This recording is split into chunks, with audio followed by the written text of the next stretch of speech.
Collector बनेगा तब बात करूँगा। दोस्तों, यह कहानी है बिहार के एक गांव की, जिसमें विजय नाम का एक लड़का रहा करता था। बचपन से ही पढ़ाई में होशियार विजय अपने मम्मी पापा की आखिरी उम्मीद था। विजय के दादा ने अपने समय में बहुत कर्ज ले लिया था, जिसको चुकाने में पापा की पूरी जिंदगी मजदूरी में निकल गई। उनके पास थोड़ी सी जमीन थी, जिससे उनका गुजारा हो रहा था। पापा की तबीयत मजदूरी करने से खराब रहती थी, पर पापा विजय को इस बात का एहसास नहीं होने देते थे। विजय को पढ़ाई में इतना होशियार देखकर उसके मम्मी पापा ने हर वह काम किया जिससे वह विजय को पढ़ा पाएं। विजय की कॉलेज की पढ़ाई ख़त्म हो गई थी और वह एक छोटी सी नौकरी करने लगा, जिससे उसका खर्चा निकल जाता और साथ में वह कलेक्टर बनने की तैयारी भी कर रहा था। विजय अपने वक्त का एक मिनट भी फालतू नहीं गुजारता था। विजय ने पूरा समय पढ़ाई और नौकरी में ही लगा दिया। विजय के पापा को यह पता था कि वह कलेक्टर बनना चाहता है, इसलिए घर की हालत बहुत ज़्यादा खराब होने पर भी उन्होंने विजय से कभी इस बात का जिक्र नहीं किया और न उसको अच्छी नौकरी करने के लिए कहा। लगातार 2 साल तक विजय पास नहीं हो पाया। उसके बाद भी उसके पिता ने अपना घर और ज़मीन गिरवी रखकर विजय को IAS की कोचिंग ज्वाइन करवाई और उसकी नौकरी भी छुड़वा दी और केवल पढ़ाई करने को कहा। विजय के पापा हमेशा उससे कहा करते, बेटा, खेत और घर दोबारा आ जाएंगे, पर कलेक्टर दोबारा नहीं बन सकते। आज पूरे साल पढ़ाई करने के बाद विजय का रिजल्ट आ गया, जिसमें वह अच्छे नंबरों से निकल गया था। आज उसके पिता से ज़्यादा खुश कोई नहीं था।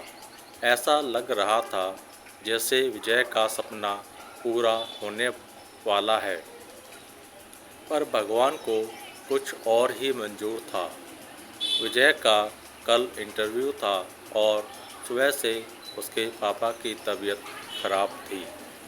विजय के पापा उसकी माँ से बार बार कह रहे थे कि विजय को मत बताना, और उस दिन देर रात उनकी मौत हो गई। अब एक माँ जिसकी गोद में उसका पति गुजर गया और वह अपने दर्द को भुलाकर अपने बेटे की ज़िंदगी के बारे में सोच रही थी। माँ ने पड़ोसियों तक को इस बात का एहसास नहीं होने दिया कि उसका पति अब नहीं रहा।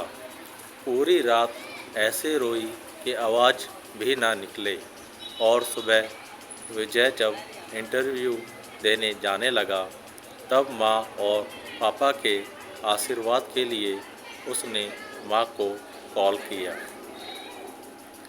माँ ने पूरी हिम्मत लगा दी अपना सच छुपाने के लिए और विजय को आशीर्वाद दिया। और जब विजय ने पापा से बात करने को कहा तो माँ बोली, पापा अब तुमसे बात नहीं करेंगे, वह कलेक्टर से बात करेंगे। इतनी बात करके माँ ने फ़ोन रख दिया। विजय का जब इंटरव्यू हो गया तब उसे बताया गया कि उसके पिता की तबीयत खराब है, उसको तुरंत घर जाना है। विजय को एक पल नहीं लगा अपने पिता की हालात समझने में। घर पहुंचकर पिता के पैरों में गिरकर वह ज़ोर ज़ोर से रोने लगा और कहने लगा, पापा उठो, देखो मैं कलेक्टर बन गया। आज उसके पिता को वह खुशी मिली थी जिसका उनको वर्षों से इंतजार था। पर आज वह इस दुनिया में नहीं थे। भगवान विजय के पिता की जिंदगी में सुख लिखना ही भूल गए थे। पहले वह अपने पिता के कर्ज में जिंदगी भर मजदूरी करते रहे और फिर बेटे के सपनों में फिर वह घर और ज़मीन गिरवी रखनी पड़ी। वह जिंदगी में कर्ज लेकर आए और कर्ज लेकर चले गए। विजय के पिता को भले ही जिंदगी में कुछ हासिल न हुआ हो, पर वह अपने लड़के को इस काबिल बना गए कि वह अपनी 7 पुश्तों को बैठे बैठे खिला पाए। विजय की मां ने जो उस रात किया, जिसको करने का जज्बा बहुत कम लोगों में होता है। जब विजय कलेक्टर बनकर घर आया तब मां ने विजय से कहा, बेटा, आज तुम इतने बड़े बन गए हो कि हजारों गरीबों का भला कर सकते हो। जब भी तुम्हारे सामने कोई गरीब मदद मांगने आए तो अपने पिता और मेरे बारे में सोचना। मैं तुम्हारे बराबर पढ़ी लिखी और समझदार तो नहीं हूँ, पर इतना ज़रूर जानती हूँ, गरीब आदमी की बहुत मजबूरी होती है। तुम कभी किसी का बुरा मत करना। शिक्षा। दोस्तों, इस कहानी से हमें यह शिक्षा मिलती है कि वक्त कितना भी खराब हो, हम उसे बदल ज़रूर सकते हैं। माँ और बाप के एहसानों को हम कभी नहीं उतार सकते, पर अपने कर्मों से उनकी इच्छा ज़रूर पूरी कर सकते हैं।